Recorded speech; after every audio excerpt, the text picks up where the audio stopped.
A sparsely attended Justice for J6 rally on Saturday featured more police officers and press than protesters as a few hundred demonstrators gathered in the shadow of the Capitol building to show support for the January 6 rioters who stormed it.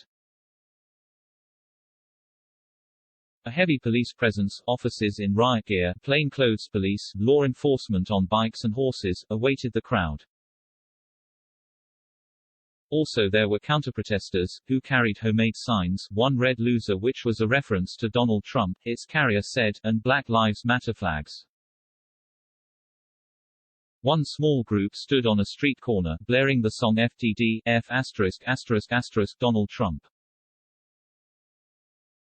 Police broke up shouting matches between the two groups, moving people apart before fights could break out. There were no reports of violence amid fears the day could turn into another insurrection. One man with a knife was arrested on a weapons violation charge. A total of 4 people were arrested on Saturday.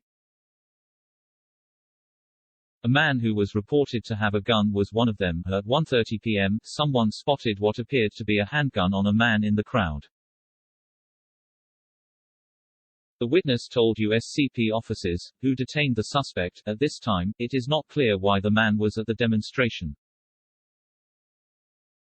Officers charged him with 40 U.S. Code Section 5104 unlawful activities. USCP said. Additionally, officers stopped a vehicle along Louisiana Avenue and subsequently arrested 2 people for felony extraditable warrants out of Texas, USCP said. One was for possession of a firearm, the other was for a probation violation. After the rally ended, as people were leaving, police broke up a pushing and shouting match between protesters and counterprotesters. U.S.Capitol Police said there were no arrests from the incident. Nearly 700 people were anticipated to attend the rally. Instead there appeared to be a few hundred people. U.S.Capitol Police said there were approximately 400 to 450 people were inside the protest area today, excluding law enforcement. But they did not break down how many of those were there for the rally, how many were members of the media and how many were counterprotesters. Ahead of the event, U.S.Capitol Police Chief Tom Manger said his biggest concern was fights breaking out between the protesters and counterprotesters. He said they had intelligence that indicated 3 counterprotest groups would attend, one of which has a history of violence. Officers stepped in to remove the counterprotesters as necessary. The organizers for the Justice for J6 rally had the permit for the area. A scheduled counterprotest took place at Freedom Plaza, about a mile from the Capitol. Police worried about breakout fights between Trump supporters and those that live in liberal Washington, D.C. It was a busy day of events in the nation's capital. In addition to the rally, the city hosted its annual H Street Festival. There was Howard University football game attended by Vice President Kamala Harris, the Washington Nationals had a home game, and there's a Harry Styles concert at Capital One Arena.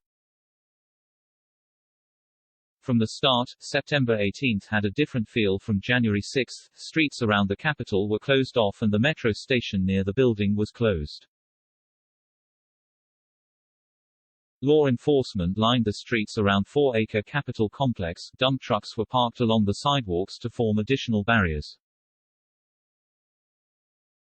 There were no elected officials at the rally, which lasted about an hour on a hot, muggy day. Congress was not in session, it being a Saturday. Staff were not working the Capitol or its surrounding office buildings. No sitting member of Congress attended, not even Donald Trump urged people to attend. Instead, the former president warned the rally was a set-up and many figures on the far right urged people not to attend, calling it a trap. The rally began with a round of applause and prayers for the police officers on duty at the event, which included U.S.Capitol Police, officers from D.C, Maryland and Virginia, U.S.Park Police, and federal agents. Matt Braynard, the former Trump campaign operative who organized the rally, asked the attendees to be respectful to law enforcement and members of the media covering the rally. He said the event was to protest those being held in federal custody for their actions on January 6, calling them political prisoners. This isn't about President Trump or Biden or your political party, this is about human rights and civil rights, he said, arguing that many of the almost 600 people facing charges aren't being charged with violent behavior. The crowd yelled "Let them in" go in support of the January 6 rioters. USA, USA, USA was another popular chant. Cara Castronuova, a pro-Trump boxer who appeared on season 11 of The Biggest Loser, co-hosted the rally and invoked the names of Trump supporters Ashli Babbitt, who was shot and killed in the Capitol on January 6, and Roseanne Boyland, who died after losing consciousness in the crush of the mob that day. She also pointed out it was a peaceful event, slamming those who warned the day would get violent. "Take a look around, do you see an insurrection?" she said as the crowd cheered. "Peaceful protest. Not insurrection part 2, sorry media," she yelled. She blamed the media for the lack of the turnout, saying those who watched the news this week who read the media were terrified to come here.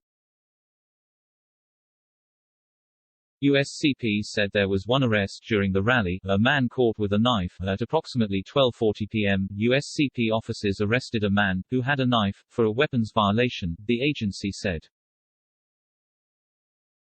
Republicans distanced themselves from the event with no current sitting lawmakers attending. Two GOP House candidates did speak to the crowd. Braynard said lawmakers didn't attend because the party leadership asked them not to, and he indicated the MAGA crowd would hold him accountable for that. Some of them seem to be more afraid of the political leadership up there than they are of their constituencies. I mean the entirely peaceful way, he noted, but you guys when you go back to your states, and hopefully attend some of the 17 or more state rallies we have coming up in the next couple of weeks, you got to remind them who they work for, he added. Earlier Saturday morning, hundreds of U.S.Capitol Police, along with D.C., Virginia, Maryland officers and federal law enforcement, lined up around the Capitol building. Law enforcement was on high alert after being caught off guard on January 6, when hundreds of Trump supporters stormed the Capitol building. They put on a strong show of defense Saturday. "We got this covered," said D.C. Metro Police Chief Robert Conti, who was on site for the event. An 8-foot-high, non-scalable security fence is back in place around the Capitol building. Inside the Capitol building, a number of police officers patrolled the hallways. Black gear bags and riot shields were stacked up by the various entrances to the building. Manger said on Friday there had been threats of violence. "It's tough to say whether they're credible or not. We don't know with any certainty," he said, "but what we do know is that the chatter we heard prior to January 6, many of those threats turned out to be, in fact, credible."